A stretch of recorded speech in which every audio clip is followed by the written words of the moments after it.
Баршаңызға қайырлы күн достар, каналыма қош келдіңіздер. Бүгін сіздерге осындай сковородкада, яғни табада газда пісетін пирогтың рецептімен бөлісетін боламын.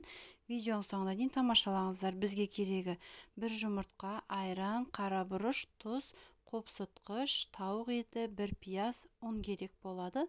Алдымен тауық етімізді осылай жіңішкелеп турап алатын боламыз. Мейлінше кішкене жұқа болып турағандарыңыз қажет.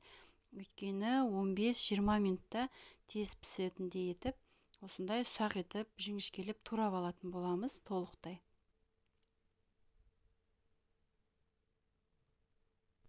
Бұл пирогтың ерекшелігі өте қарапайым, оңай, тез жасалынады, әрі дәмді болып шығады. Осылай жіңішкелеп толықтай турап алған соң, бір пиязымызда жіңішкелеп, жұқалап турайтын боламыз. Өте үлкен емес, өте қатты ұсақ емес болсын. Неге орташа көлемдікте етіп турап алатын боламыз. Енді осы пиязымыздың үстіне етті салып, дәміне қарай қара бұрыш салатын боламыз.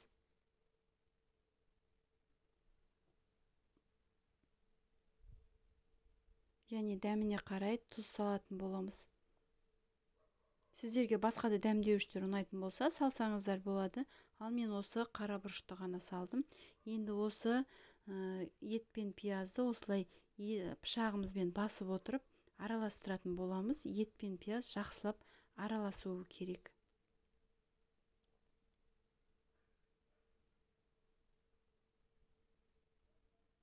Толықтай араластырып аламыз, осылай басып отырып, және де жай отта табамызды қыздырып алатын боламыз.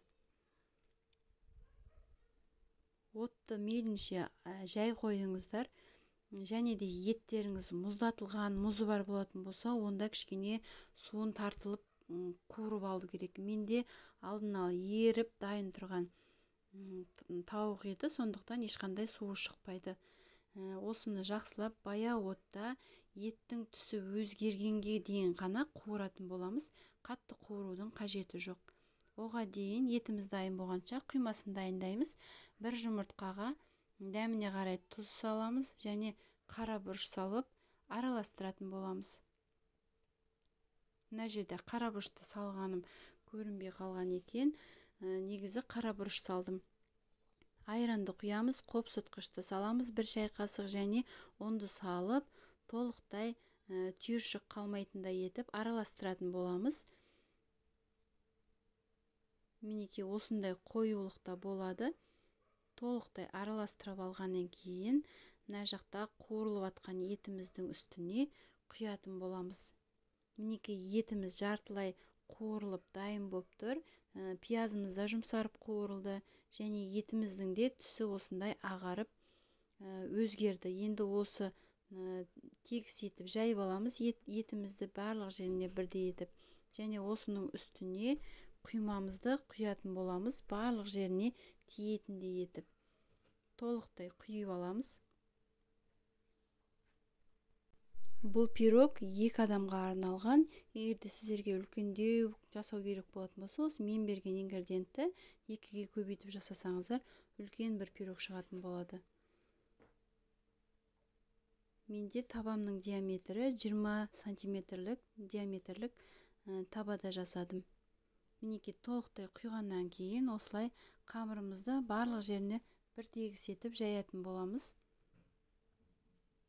Және 15 минутқа қақпағын жауып, 15 минутқа дейін ашпай пісіретін боламыз жай отта.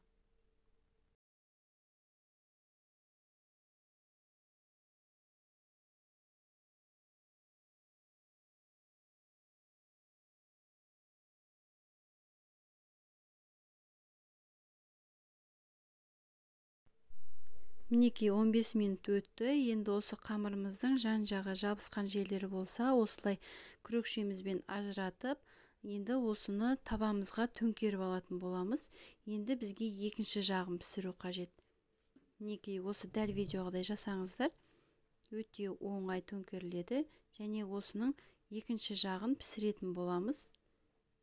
Ол бар жоғы 5 минутта пісіп шығады. Мінекей тағы да 5 минут екінші жағын пісіріп алатын боламыз.